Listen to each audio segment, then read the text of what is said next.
जय हिंद बच्चों। Next topic अपना इलेक्ट्रिक फ्लक्स। पीछे हमने आपको काफ़ी वीडियो में काफ़ी टॉपिक बता दिए हैं। अब इसमें हम अगला टॉपिक पढ़ रहे हैं इलेक्ट्रिक फ्लक्स। इसको समझते हैं। इसको समझने के लिए आपको हमने पहले विद्युत क्षेत्र के बारे में बता दिया। ये कौन सा विद्युत क्षेत्र है? एक समान विद्युत क्षेत्र है। ऐसे अभी इसकी परिभाषा आप खुद ही समझ लोगे, आप खुद ही लिखोगे। तो यहाँ समझिए, ये एक विद्युत क्षेत्र है एक समान। अब ये विद्युत क्षेत्र किसी काल्पनिक पृष्ठ से कितना गुजर रहा है? लंबवत।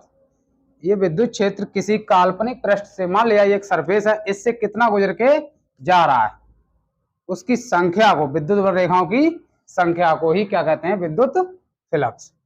कहने का मतलब यहां समझिए, दूसरा एक सरफेस मान लिया यहां पर ऐसे है, ये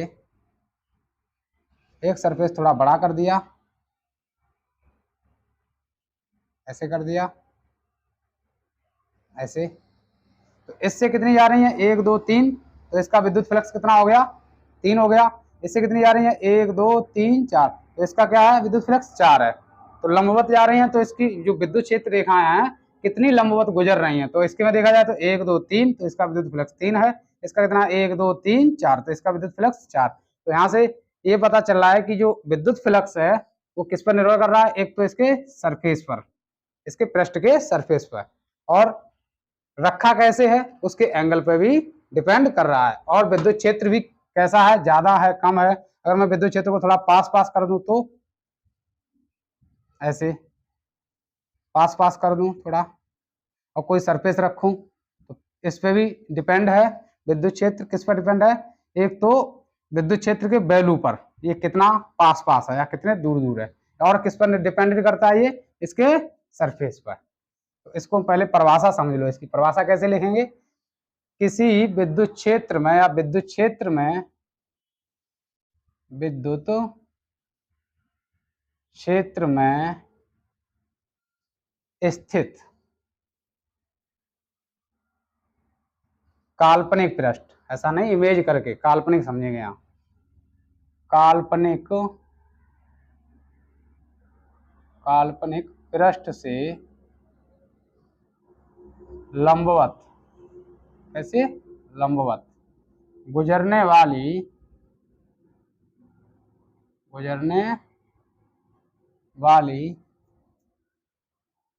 विद्युत बल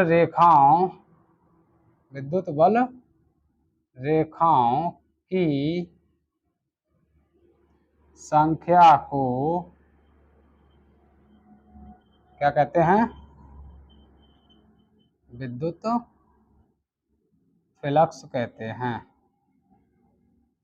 फ्लक्स कहते हैं। इसे किससे रिप्रेजेंट करते हैं? इसे फाई ई मतलब इलेक्ट्रिक, फाई मतलब फ्लक्स, इलेक्ट्रिक फ्लक्स, विद्युत फ्लक्स हिंदी में, से रिप्रेजेंट करते हैं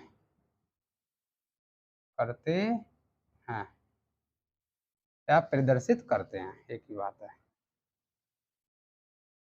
इतना समझे? इसका जो फॉर्मूला होता है वो आपको याद रखना है, फाई ई बराबर ई ए कॉस थीटा, ये कॉस थीटा याद रखना। यहाँ जो थीटा एंगल है, याद रखना है इस चीज को भी अच्छे से, ये बड़ा इंपॉर्टेंट है। थीटा एंगल जो है, ई वेक्टर विद्युत क्षेत्र की दिशा तथा एरिया वेक्टर, एरिया मतलब विद्युत वो क्षेत्रफल है ये, लेकिन वेक्टर लगाएंगे बोलेंगे एरिया वेक्टर, क्षेत्रफल सदिश के बीच का कोण। अब चलो इसको थोड़ा समझते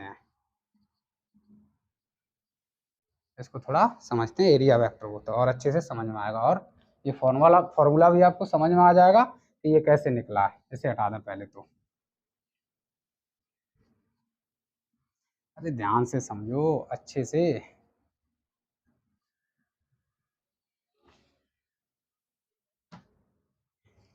एरिया वेक्टर कैसे आएगा देखो, समझो। एक सरफेस है, सरफेस ये वाला, इसका कुछ क्षेत्रफल होगा, लंबाई गुणा चौड़ाई, लेकिन इसका एरिया है, एरिया तो है ही, लेकिन एरिया वेक्टर मतलब क्षेत्रफल सदिश, एकदम जस्ट कैसे होगा, इसके क्षेत्रफल के लंबवत, इसी को बोलते हैं हम एरिया वेक्टर।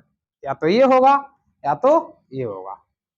सरफेस से ज्यादातर हम बाहर की तरफ ही एरिया वेक्टर लेते हैं, अंदर की तरफ नहीं लेते हैं। ऐसे जैसे ये है, इसका कैसे होगा एरिया वेक्टर, ऐसे होगा, क्षेत्रफल के लंबवत। इसका मतलब जो एरिया वेक्टर है, एरिया वेक्टर क्या होता है, क्षेत्र के लंबवत, क्षेत्र के लंबवत, लंबवत होता है। इस चीज को अच्छे से ध्यान रखना है। अब इसको बच्चों देखिए, समझते हैं आगे।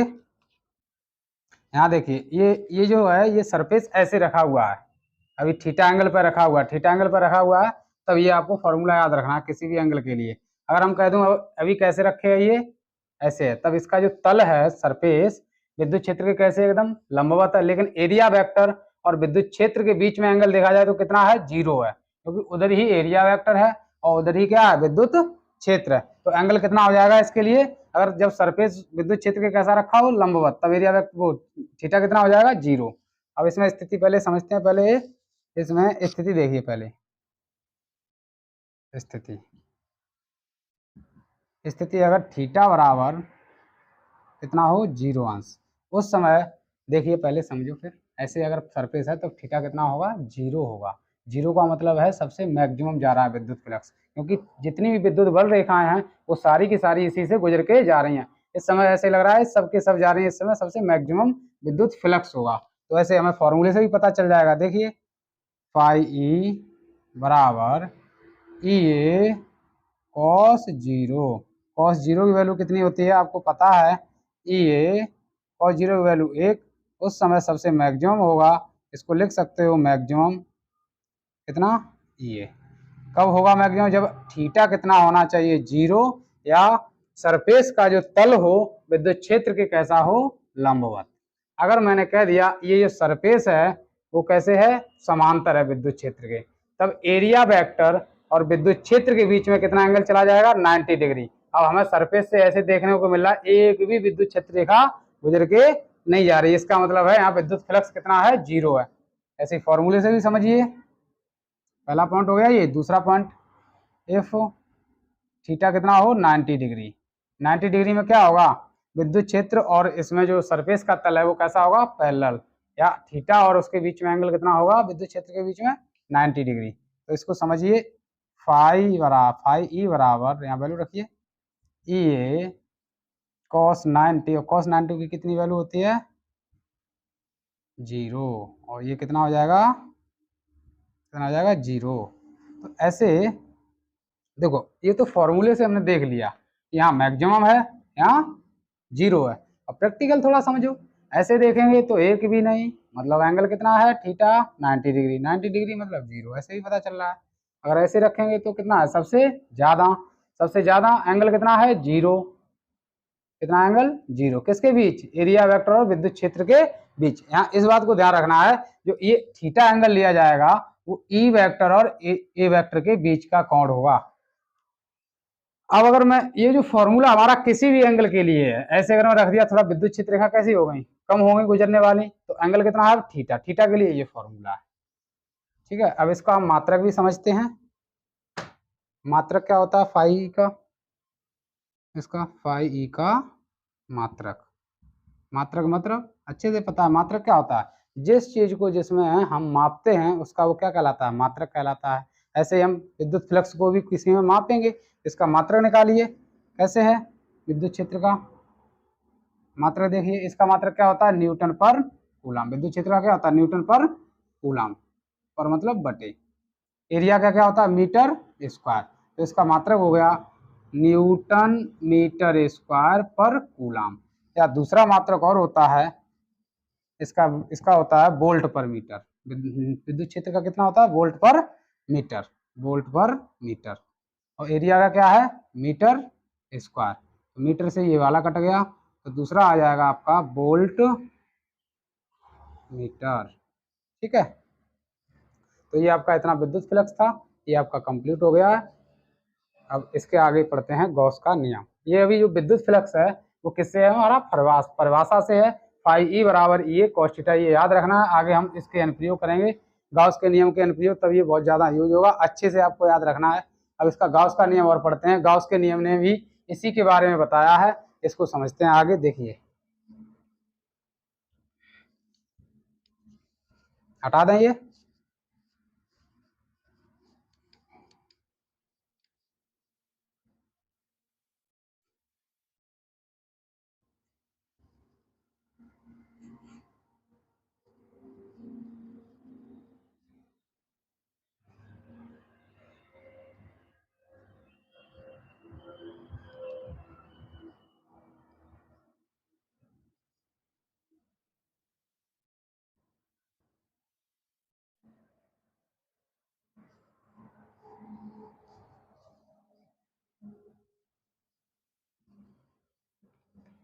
अगली हेडिंग डालिए गाउस का नियम।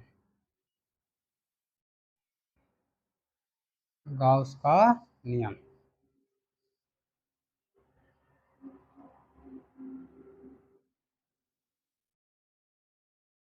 गाउस का नियम या प्रमेय, या प्रमेय, GAUSS गाउस लॉ, इंग्लिश में बोलते हैं गाउस लॉ। ये एक वैज्ञानिक थे, इन्होंने फ्लक्स के बारे में बताया है।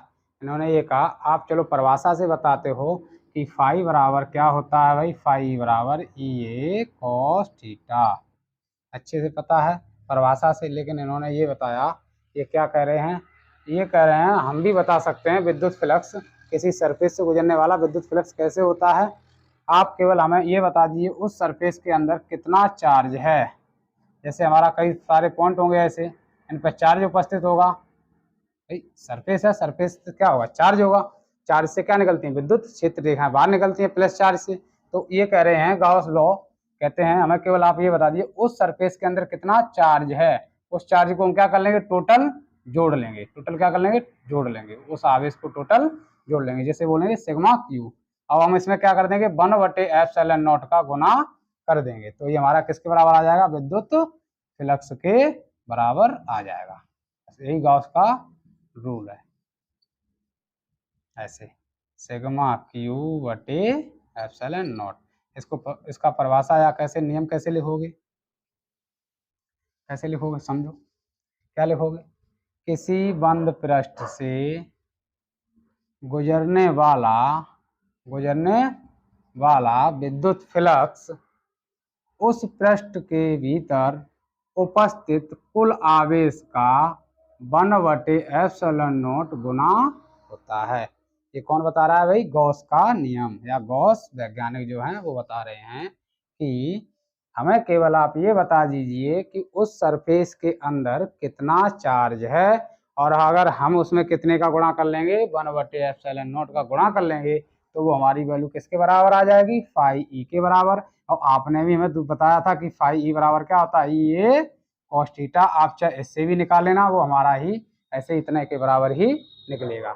ये किससे था, हमारी परिभाषा से, लेकिन ये हमारा रूल है, अभी हमारी प्रमेय में लिखा जाएगा, हमारे रूल में लिखा जाएगा। इसको लिख लो भाई, रूल लिख लो इसका, क्या कहता है ये, किसी बंद पृष्ठ से गुजरने वाला विद्युत फ्लक्स या फाई ई, गुजरने वाला फाई ई, फाई ई लिख दें सीधा सीधा। इसके होता है उस पृष्ठ से, उस पृष्ठ में कोमा, उस पृष्ठ में उपस्थित कुल आवेश का 1/एप्सिलॉन0 गुना होता है। यही था गॉस का नियम। ये आपका गॉस का नियम कंप्लीट हो गया। विद्युत फ्लक्स का मात्रक भी समझ लिया।